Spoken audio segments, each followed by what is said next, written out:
Hello, everyone, and welcome to the Hunker Down Guide Show, where we talk about hurricane preparedness.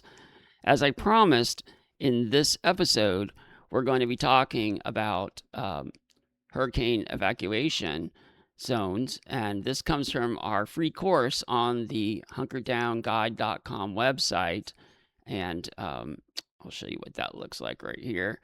Um, this course you can sign up for free, and I've already looked at the introduction, and this video episode, we're going to share about what is a hurricane evacuation zone. And you can take the lesson here and you can listen to it on this show as well.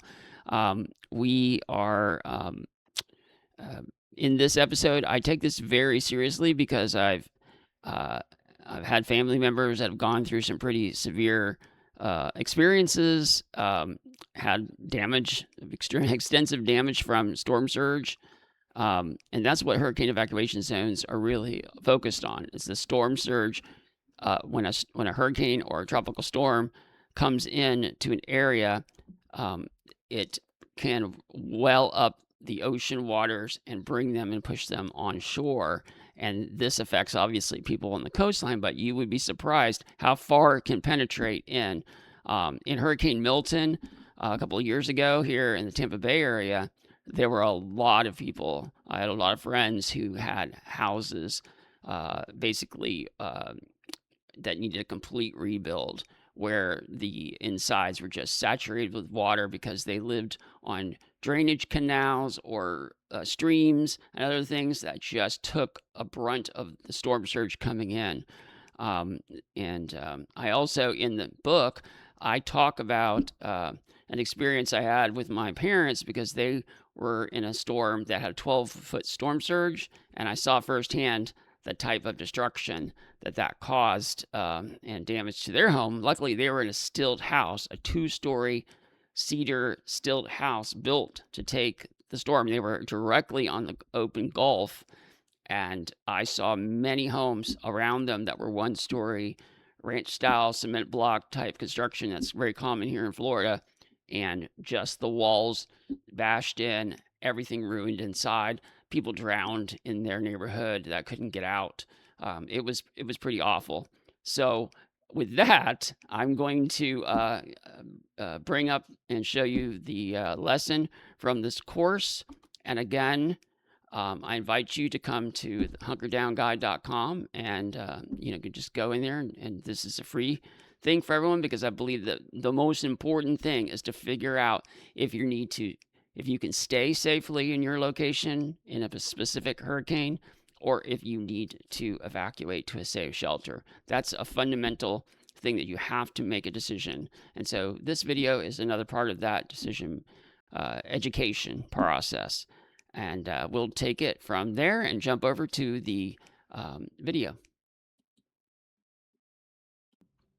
In this first section of the course, we're going to be doing a deep dive into hurricane evacuation zones, because they are really the absolute must evacuate factor. The first lesson is, what is a hurricane evacuation zone? A hurricane evacuation zone is a designated area, typically low-lying or coastal, which has been identified by emergency management officials as vulnerable to life-threatening storm surge during a tropical storm or hurricane. Now, we're going to talk about this because this affects many areas in the United States, along the coasts, along bays and rivers, drainage canals. It's surprising how close you can be to the coastline and not really realize it sometimes. So authorities have created these maps that help guide everyone, authorities and the population like us, in when we need to evacuate. Now, these can extend far inland, and I'm going to talk for a second about some personal experience.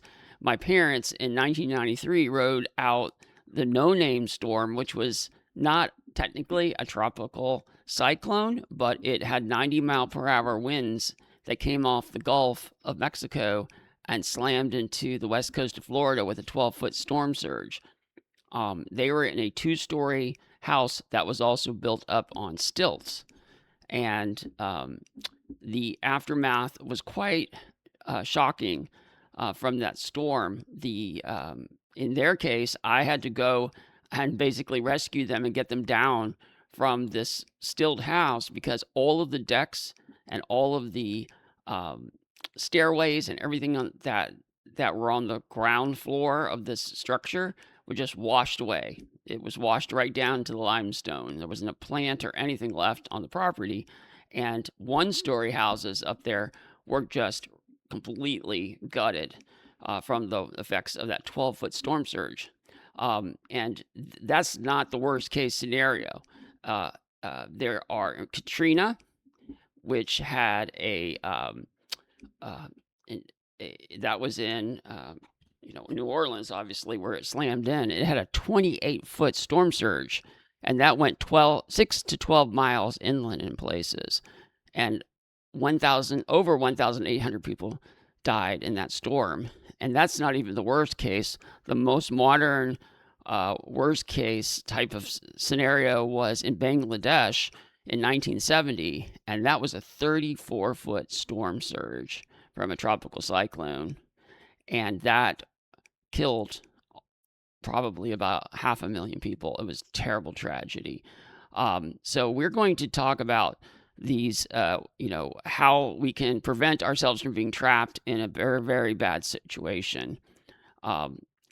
Basically, the hurricane evacuation zones start out as slosh models, they're called. This is National Weather Service GIS, Geographic Information Systems modeling, where they take all of the National Hurricane Center storm data from the past 100 years and satellite data and all sorts of information and geographic data where they get the elevations and the topography of the coastal areas. And these are mashed into a computer model that is run, and they do this for all of the areas in the country that could be affected by hurricanes and tropical storms. And they create maps that have zones A, B, C, and so on. And we'll look at a few of those maps right now. This is the Hillsborough County, which has Tampa, Temple Terrace, and Plant City. You can see Zone A is a huge area of the coast on Tampa Bay, and you can see, if you're familiar with this area, it is a huge part of the downtown Davis Islands. Even MacDill Air Force Base is in Zone A. So this would affect hundreds and hundreds of thousands of people if this was actually came in and hit. So that's just Zone A. There's a zone in our county. There's a Zone B, C, D, and E, and you can see it goes quite far inland. And we're not the exception in this case. You can see there's some details with the roads on the map on the left there, and zoom in. But this other map is the Charleston Central area, and Charleston is very vulnerable to storm surge. And they also have Zone A, B, C, D, and E. Every area, I believe, has to have these maps created, and they are quite eye-opening. This is part of Pinellas County. The reason I'm showing this is because they actually have Zone A, B, C, D, E, and the green area is a mobile home parks, because there's a lot of retired people, a lot of people that live in mobile homes in Pinellas County, and so they actually have mapped specifically where those are. And that is one of the factors we'll get into in the next lesson, how to identify what zone you might be in. And even if you're not in a mobile home park, if you're in a mobile home or an RV or some sort of manufactured home, you have to be extremely careful, because those are usually considered to be mandatory evacuation zones. So if they evacuate Zone A, they may also be evacuating all of the mobile homes folks. So something to keep in mind. Um, now, the who decides what gets done with these maps? There are emergency operations centers, which are basically hurricane-proof buildings that government officials go to, and they'll have meteorologists and scientists and law enforcement, rescue people, and government elected officials, and they will talk about the storm intensity tracks from the National Hurricane Center, as well as the intensities and other factors like wind directions and so on. So they'll decide if they're going to do evacuation, and they do not do these lightly because it costs millions and millions of dollars and a huge impact on people to evacuate. In a lot of areas, they will reverse the highways and interstates so that a lot of cars can be moving. Now, we're going to talk about evacuation further in this course, but it is not an easy thing to do, but it is a necessary thing if the conditions are such that it needs to be done. So that's why we have to monitor if we need to evacuate or not. And I'll just say a few words here because I cannot emphasize that enough, that if you are in a hurricane evacuation zone, let's say you're in zone B, and they say that A and B and C need to evacuate, you need to follow the authorities' directions. Generally speaking, the police and the authorities are going to be trying to evacuate hundreds of thousands of people potentially, or millions of people, and they are not going to probably kick down your door and drag you out and throw you in a bus or something like that.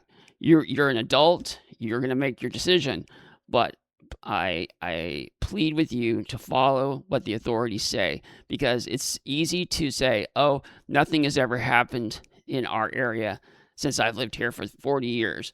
That doesn't mean that the next storm may be so intense and your geography and your situation may be such that your home could be inundated by storm surge. And that's what these hurricane evacuation zones are all about. And it is in some jurisdictions, what they'll do is if they have to fly a helicopter after the fact and rescue you off of a roof, you could be paying for that cost of that rescue or be fined.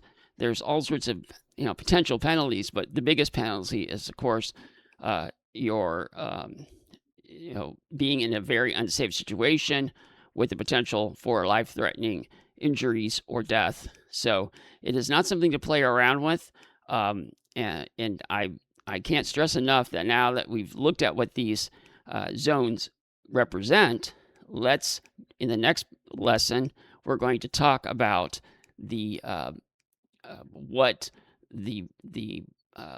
how do we find out where our zone is, if we're in a zone, for a specific address, and we are going to go through some examples.